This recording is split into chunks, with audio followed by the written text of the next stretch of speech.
የቀይ ባህር ጉዳይ ለኢትዮጵያ የህልውና ጉዳይ ነው።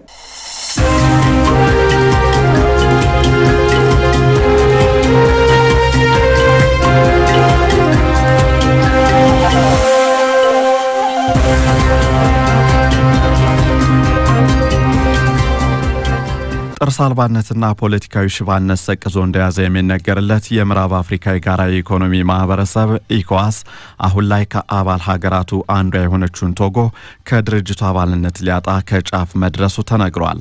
አቅምና አቋም ከድተውት የጠና ፖለቲካዊ ችግር ያጋጠመው የ50 ዓመቱ ተቋም ቀጣይ ዕጣ ፈንታው ምንድነው የሚሉና ተያያዥ ጉዳዮችን በዓለም አቀፍ የትንታኔ ዘገባችን እንዲህ ተመልክተናል። የኢምፔሪያሊስቶች መንዝር ነውና በጌቶቹ ዘንድ እንደ ታማኝ መታየት ቢያውቅበትም በጉያው ያሉ ልጆች ደግሞ ተነስተውበት በአመጽ ዶማ እየቆፋፈሩት ነው። በዶሽ ላይ መሳለቅ እንዲሆን ደግሞ የበይ ተመልካች ህዝብ ይፈጠር ብሎ መበየን አድርጓልና የኦጋዱጉ መንደሮች፣ የባማኮ ጎዳናዎች፣ የኒያሚና ሰልፈኞች በህብረት እንዲያመጹበት ምክንያት ሆነ። ከባድ ድርጅቱ አፍሪካ ህብረት የወረሰው ጥርስ አልባነትና ፖለቲካዊ ሽባነት በርትቶበት በቀጠናው ለሚፈጠር ችግር አዲስ አበባን ከመቃኘት ይልቅ ኒውዮርክና ብራሰልስን ማማተር ላይ ትኩረትም አደረገ።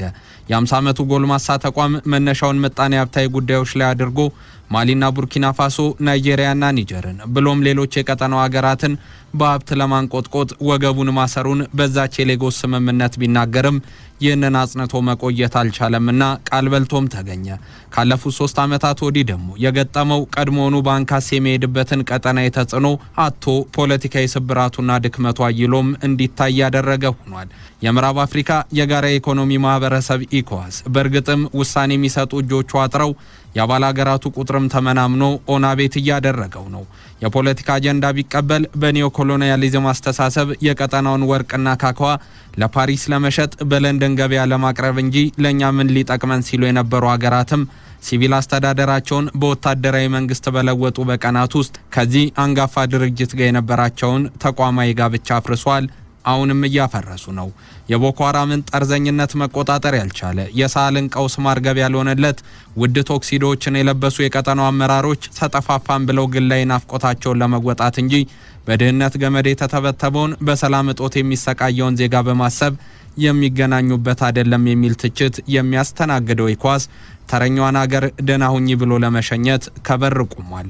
በእርግጥ ቶጎ አሁን ላይ ከወጣች አራተኛ ከድርጅቱ የምትሰናበት ሀገር ተደርጋ መወሰዷ ቁጥር ብቻ ሳይሆን ፖለቲካዊ አንድምታው ከፍ እንዲል ያደርጓል የሚሉ ታዛቢዎች ኢኮዋስ ድርጅታዊ ሞትን የሚያስተናግድበት ጊዜ አሁን ሳይሆን አይቀርም እያሉም ይገኛሉ። በተላላኪነት በአደርባይነትና በነጭ ርዕዮት አስፈጻሚነት የሚከሰሰው ኢኮዋስ ቀጣይ ተስፋውስ ምን ይሆን የሚሉና ተያያዥ ጉዳዮችን በዛሬው ዓለም አቀፍ የትንታኔ ዘገባችን ተመልክተናቸዋል። አማኑኤል ጀንበሩ ነኝ። 5 ፈረንሳይኛ፣ 5 እንግሊዘኛና 2 የፖርቹጋል ቋንቋን የሚያወሩ 12 ሀገራት ስብስብ የሆነው የምዕራብ አፍሪካ የኢኮኖሚ ማህበረሰብ ኢኮዋስ ካለፉት 3 ዓመታት ወዲህ ልጆቹን ያጣባት ሆኖ አቅምና አቋምም ከርተውት የጠና ፖለቲካዊ ችግር አጋጥሞታል። የነገሩ ስሮ ችግር ወደ ኋላ ሄደው የሚያዩ ሰዎች የድርጅቱ ሁሉና አደጋ ላይ መውደቅ ብሎም ለምዕራብ አፍሪካ አብዮት መር መፈንቅለ መንግስቶች የፖለቲካ ገፊ ምክንያት አድርገው የሚያቀርቡት የ2011-12 የጸደይ አብዮትን ነው። ያኔ ሙባረክ በጣሂር አደባባይ፣ ጋዳፊ በትሪፖሊ ጎዳና፣ ቤን አሊም በቱኒዚያ ያጋጠማቸውን የበረታ ተቃውሞ የበዛ ብረትን ቢጠቀሙ ቤተ መንግስታቸውን በሁለት ዙር አጥረው ቢያስጠብቁ መዳን አልሆነላቸውምና በቀበሮ ጉድጓድ ተደብቆ መገኘት፣ በሆስፒታል ዊልቸር ከግዞት ወደ ፍርድ ቤት መመላለስ እጣፋንታቸው ሆኖ ስራው መንግስታቸው ሲወድቅ መላው አፍሪካ ተመለከተ። በጊዜው ይህንን ከመታዘብ ውጪ አንዳች መፍትሄን አላደረገም የሚል ወቀሳ የወረደበት አረብ ሊግ እንደ ጠረጴዛ ቴኒስ ዳኛ በግራና በቀኝ ሲደረጉ የነበሩ አመጾችን አንገቱን እያዟዟረ ከመመልከት ውጪ አንዳች ውሳኔን ማፍለቅ አለመቻሉ ደግሞ ዛሬም ድረስ ለዘለቁ የሀገራቱ ተነባባሪ ችግሮች ዋነኛ ተጠያቂ ከመሆን እንዲያመልጥ አላስቻለውም። ታሪክ መጓዟን ቀጥላለች። በ20 የጥቢ ወራት ምዕራባዊው የአህጉሪቱ ክፍል እንደ ሰሜን ተጎራባቾቹ ሁሉ አዲስ የፖለቲካ መንፈስን ማየት ፈለገ። ለአመታት በዙፋናቸው የተቀመጡ ህዝብን በመርገጥና በመጨቆን ለስልጣናቸው ከራሞት ሲሉም ከነጭ ጌቶቻቸው ጋር መጣበቅን የመረጡ መሪዎቹ የስልጣን ማምሻ እድሜያቸው ላይ ስለመድረሳቸው ታየ። አብዱላሂ ዋዴ፣ ብለስ ኮምፓውሬ፣ አልፋ ኮንዴና መሰሎቻቸው ባመኗቸውና በሚተማመኑባቸው መለዮ ለባሾች እየተንጠለጠሉ ለቁም እስርና ለስደት ሲጋለጡ ያየው ኢኳስም በፓሪስ ሹማምንት የተጻፈለትን ደብዳቤ እንደ ገደል ማሚቱ ማንጸባረቁ ትዝብት ውስጥ እንዲገባ አደረገው። መሪ ዲሞክራሲ መርና ሰላም ተከል ነው ሲል የነበረው ተቋም ዳን ሲገሉ በስልጣናቸው የመጣን ሲያሳድዱ የነበሩ መሪዎችን ለአንድ ቀን አለመጠየቁ እንዳለው ነው። በአብዮት ማግስት አገራቱን ካባልነት ማገዱ ቁጣ የቀሰቀሰም ሆነ ይህ ካንተ መጣ እንጂ እኛም ካንተ ጋር ባባልነት መቀጠል አልመረጥንም ያሉ ወታደራዊ መሪዎች በትዩ አሊያንስ ኦፍ ሳህል ስቴት ወይም የሳህል ሀገራት ጥምረት የሚል ድርጅት ማቋቋማቸው ደግሞ የኢኳስን ህልው ሆኖ መቀጠል ቀይ መብራት እንዲያበራበት ያስገደደ ሆነ።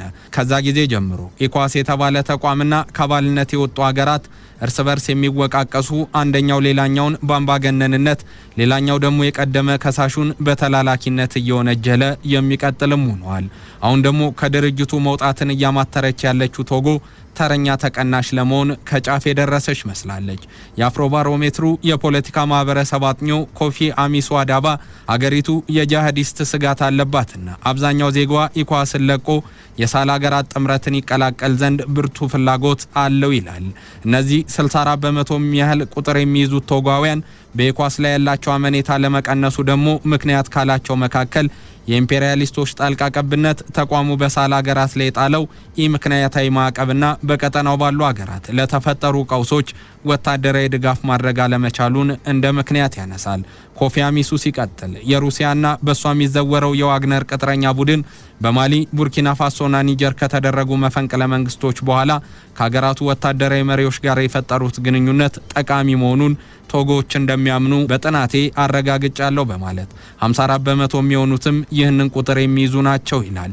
ነገር ግን ሎሚ በሁለት ቅርቃሮች መካከል እንዳለች የሚያነሱ ዜጎች ሀገሪቱ በኒውትራላይዜሽን በሚመራው የውጭ ግንኙነት ፖሊሲዋ ምክንያት አንዱን መምረጥ ሊያዳግታት ይችላልም ይላሉ። ኢኳስን ለምጣኔ ሀብታዊ ጠቀሜታ ብትፈልገውም በሰሜን የሀገሪቱ ክፍል ያለው የጂሃዲስቶች እንቅስቃሴ ደግሞ የዜጎቿን ሰላም አደጋ ውስጥ እየከተተ ነውና የሳህልን ጥምረት በመቀላቀል በድንበር አካባቢ ያለውን ደህንነቷን መጠበቅ ትፈልጋለች የሚል አስተያየትም ሲሰነዝሩ ይደመጣል። ይህንንም ግን በእርግጠኝነት መናገር የሚያስችል አለመሆኑ ግን ልብ ሊባል ይገባል የሚለውን ግን አብረው ይሰነዝራሉ። አሁን የምዕራብ አፍሪካ የፖለቲካ አየር ተለውጧል። ጥይት ቢሸትም መለዮ ለባሾቹ አምባገነኖች ናቸው የሚል ወቀሳ ቢቀርብባቸውም ከቀድሞ ቅኝ ገዢዎቻቸው ጋር መቆራረጥን የመረጡት አስሚንጉታ፣ ኢብራሂም ትራውሬና አብዱራህማን ትቻኒን የመሰሉ አመራሮች በአፍቅሮተ ፑቲን ምህዋር መሽከርከርም መርጠዋል። በቅኝ ግዛት ዘመን ለሰራችው ትምህርት ቤት፣ የጤና ተቋምና መንገድ ካሳን የምታስከፍለው የሀገራቱን ንዋይ አሟጣ የተጠቀመች በአንድ ወቅት የገዛ ፕሬዚዳንቷ ሳይቀሩ አፍሪካውያን ባይኖሩ ኖሮ እኛ እንኖርም ብለው ምስክር የሰጡባት ማዕከላዊ ባንኮቻቸው በአገሯ እንዲያስቀምጡ ያዘዘች ባናቱም ከዛ ጥቅም ለማግኘት ታትራ የሰራች እየሰራችም ያለችው ፈረንሳይ የመገፋቷን ጥግ ያለመፈለጓን እውነታ ምክንያታዊ ለማድረግ በገንዘብ የምትደግፈው ኢኳስ የፈለገችውን ያህል የሰራላት አይመስልም። በማዕቀብና በአሸባሪነት እየተከሰሱ ያሉ መለዮ ለባሾችም የካንጋሮ ተቋም የሚል ዘለፋቸውን በኢኳስ ላይ እንደቀጠሉ ናቸው። ታዲያ በቀጣይስ 50ኛ ዓመቱን በቅርቡ አክብሮ ኬክ የቆረሰው ተቋም የሎሌነት ካባውን አውልቆ የሚጥል ወይስ እንደ ቶጎ ያሉ ከድርጅቱ ለመውጣት ያቆበቆቡ ሀገራትን ገፍቶ የሚያስወጣ ጥርስ አልባነቱን አጠናክሮ የሚቀጥል? ጊዜ ሁሉንም የሚመልስ ይሆናል።